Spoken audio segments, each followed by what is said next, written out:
प्रिय बच्चों, मैं डॉक्टर अखिलेश कुमार द्विवेदी आज पुनः एक बार फिर आप लोगों के समक्ष उपस्थित हुआ हूँ।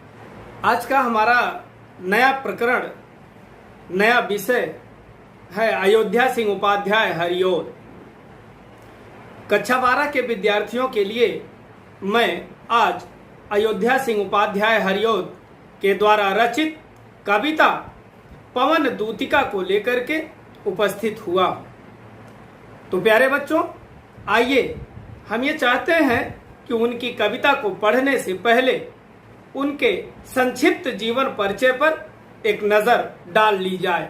तो जो हमारे कवि हैं अयोध्या सिंह उपाध्याय हरिऔध जी, अयोध्या सिंह उपाध्याय हरिऔध जिनका जन्म स्थान आजमगढ़ जिले में सन 1865 ईस्वी में हुआ था।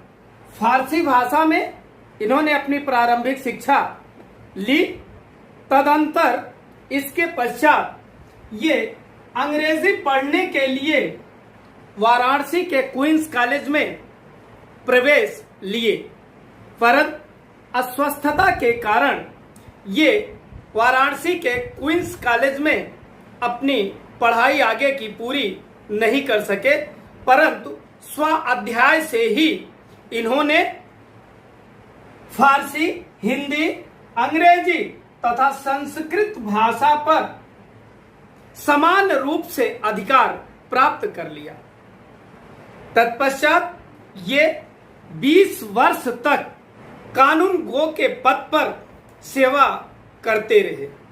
तदंतर उस सेवा के समाप्त होने के बाद इन्होंने हिंदू विश्वविद्यालय में बीएचयू में इन्होंने अवैतनिक रूप से सन 1941 तक अध्ययन और अध्यापन का कार्य किया। बच्चों, मैं आपको बताना चाहता हूं कि हरिऔध जी मूलतः कृष्ण के दिव्य चरित्र का गान मृदुल, मंजुल एवं मधुर शैली में किया है। ये आधुनिक युग के सुधारवादी आंदोलन से भी प्रभावित थे, लेकिन इससे इनकी भावात्मकता, रसिकता एवं श्रृंगारिकता की प्रवृत्तियां कभी भी कुंठित नहीं हुई। तो बच्चों, आइए इनकी रचनाओं को देखते हैं। इनकी कौन कौन सी रचनाएं हैं। तो इनकी प्रथम रचना प्रिय प्रवास हिंदी खड़ी बोली का प्रथम महाकाव्य माना जाता है और इस रचना पर इनको हिंदी का सबसे श्लाघनीय पुरस्कार मंगला प्रसाद पारितोषिक का सम्मान इनको प्रदान किया गया।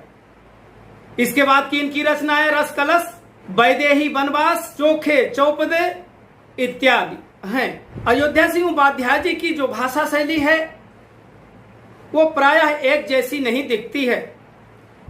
जिस भाषा का इन्होंने प्रयोग अपने प्रिय प्रवास में किया है, उस भाषा का प्रयोग इन्होंने अपने रसकलश में नहीं किया, या जिस भाषा का प्रयोग इन्होंने अपने रसकलश में किया है उस भाषा का प्रयोग इन्होंने अपने वैदेही वनवास में नहीं किया। ये भाषा मर्मज्ञ हैं, अपने अलग अलग रचनाओं में अलग अलग भाषाओं का प्रयोग किया है। कहीं पे संस्कृत निष्ठ खड़ी बोली है तो कहीं ब्रज भाषा से युक्त कोमल कांत पदावली की खड़ी बोली है, कहीं संस्कृत निष्ठ खड़ी बोली है। तो इस प्रकार से इन्होंने अपनी भाषाओं का प्रयोग अपने विभिन्न प्रकार की रचनाओं में किया। इसके साथ साथ जो इनका रस है, मुख्य रूप से ये करुण और वात्सल्य रस के प्रधान कवि माने जाते हैं। प्यारे बच्चों, आइए हम देखते हैं अयोध्या सिंह उपाध्याय हरिऔध द्वारा रचित कविता पवन दूतिका। पवन दूतिका में लिखी हुई पंक्तियों की हम व्याख्या करें इसके पहले हम इनकी रचना जिससे यह पवन दूतिका संग्रहित की गई है, ली गई है, मैं उस प्रिय प्रवास के बारे में दो शब्द आपको बता लूं, फिर इस कविता का प्रारंभ किया जाए। आधुनिक काल के प्रवर्तक कवि हरिऔध जी को हिंदी में विशेष स्थान प्राप्त है। प्रिय प्रवास इनकी विलक्षण काव्य प्रतिभा का परिचायक है। हरिऔध जी के काव्य में पौराणिक पात्र अपने परंपरागत स्वरूप को त्याग कर एक नवीन रूप में दृष्टिगोचर होते हैं। प्रिय प्रवास की राधा भी एक ऐसी ही पात्र है जिसके जीवन का लक्ष्य कर्तव्य निष्ठा और लोक सेवा है। इसमें राधा के छवि का चित्रण हुआ है, वह उनकी परंपरागत छवि से भिन्न है, बिल्कुल अलग है, सर्वथा अलग है। हरियोध जी की राधा मात्र एक प्रेमातुर नायिका ही नहीं है, अपितु भारतीय नारी का आदर्श रूप है, जिसमें कोमलता, भावुकता, दया, करुणा, सेवा आदि भाव भरे हुए हैं। पवन दूतिका के अंतर्गत राधा की उदात्त भावनाओं का भी चित्रण हुआ है। तो मेरे प्यारे बच्चों, आइए देखते हैं अयोध्या सिंह उपाध्याय द्वारा रचित कविता पवन दूतिका। वैसे बार बार आप लोग गूगल मीट पे चर्चा करते रहे कि सर पवन दूतिका नहीं समझ में आ रहा है, बड़ा ही सरल और सरस भाव में लिखी गई यह कविता। मेरे मन में यह वेदना थी कि हमने शायद इसका वीडियो नहीं डाला है, तो आप लोगों की इच्छा के अनुरूप मेरे प्यारे बच्चों, आज मैं यह वीडियो बनाकर आप लोगों के अध्ययन के लिए, आपकी ज्ञान पिपासा को शांत करने के लिए YouTube चैनल पर डाल रहा हूं। आप सभी को पता है हिंदी संसार के नाम से यह चैनल है, और मेरी यह प्रबल इच्छा रही है कि केवल इस जनपद के ही नहीं, प्रदेश के ही नहीं, बल्कि पूरे देश के बच्चे निःशुल्क इस वीडियो को देखकर अपनी पढ़ाई को पढ़ सकते हैं, अपने भविष्य को संवार सकते हैं, अपने एग्जाम में अच्छे से अच्छे अंक प्राप्त कर सकते हैं। तो इन्हीं आशाओं और आकांक्षाओं के साथ मैं प्रारंभ करता हूं आज का प्रकरण अयोध्या सिंह उपाध्याय द्वारा रचित पवन दूतिका। तो प्यारे बच्चों, आइए देखते हैं प्रथम पद को। बैठी खिन्ना एक दिवस वे, गेह में थी अकेली। प्रिय बच्चों, प्रिय प्रवास हिंदी खड़ी बोली का प्रथम महाकाव्य है। पवन दूतिका के इस प्रथम पद में हरियोध जी ने विरह उत्कंठिता राधा की मनोदशा का वर्णन किया है। श्री कृष्ण राधिका को छोड़ करके चले गए हैं, वह प्रतीक्षा रत है। कालचक्र के साथ साथ कृष्ण के न आने के कारण वह अत्यंत ही दुखी है, उसके हृदय में पीड़ा है। तो बैठी खिन्ना एक दिवस वे गेह में थी अकेली। एक दिन श्रीमती राधिका, एक दिवस एक दिन श्रीमती राधिका अपने कमरे में, गेह घर के कमरे में अकेले ही चिंता मग्न बैठी थी, चिंता में डूबी थी, कृष्ण के यादों में खोई थी। आंखें आंसू दृग युगल में थे धरा को भिगोते। दृग युगल, उनके दोनों नेत्रों में श्री कृष्ण की जो विरह व्यथा थी, उसके कारण उनके दोनों नेत्रों में आंसू आते थे, और वे आंसू धरती पर गिर करके धरती को अवसिंचित करते थे, धरती को भिगोते थे। श्रीमती राधिका के नेत्रों में वे विरह के आंसू आकर के धरती पर गिरते थे, और धरती को क्या कर रहे थे? गिरकर भिगो रहे थे। आई धीरे इस सदन में पुष्प सदगंध कोले। उसी समय जिस कमरे में राधिका जी अकेले खिन्न मन से बैठी हुई थी, उसी घर में, उसी कमरे में पुष्पों के सुगंध से सुगंधित, पुष्प के पराग से सुवासित हवा धीरे से, और हवा कैसी है? रात वाली सूप बन।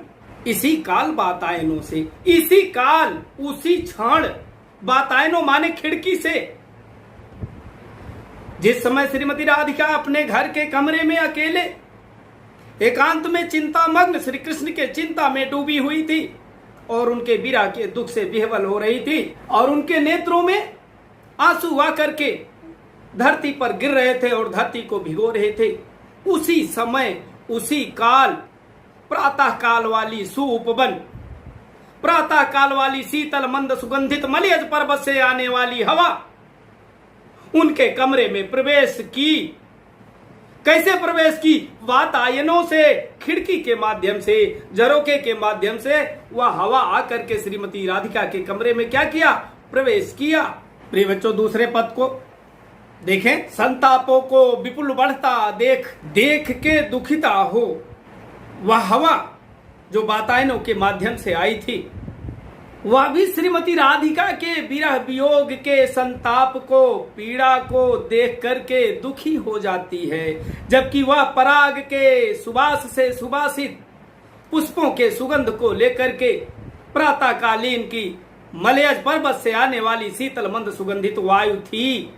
लेकिन वह भी, जो हवा दूसरे को शीतलता पहुंचाती है, सुख प्रदान करती है, वह वायु भी श्रीमती राधिका के दुखों को देख करके क्या हो गई? विह्वल हो गई, दुखी हो गई। धीरे बोली सदुख। उससे श्रीमती राधिका यूं, जैसे श्रीमती राधिका ने देखा कि वायु ने प्रवेश किया है कक्ष में, तो उन्होंने उस वायु से बोला, कहा।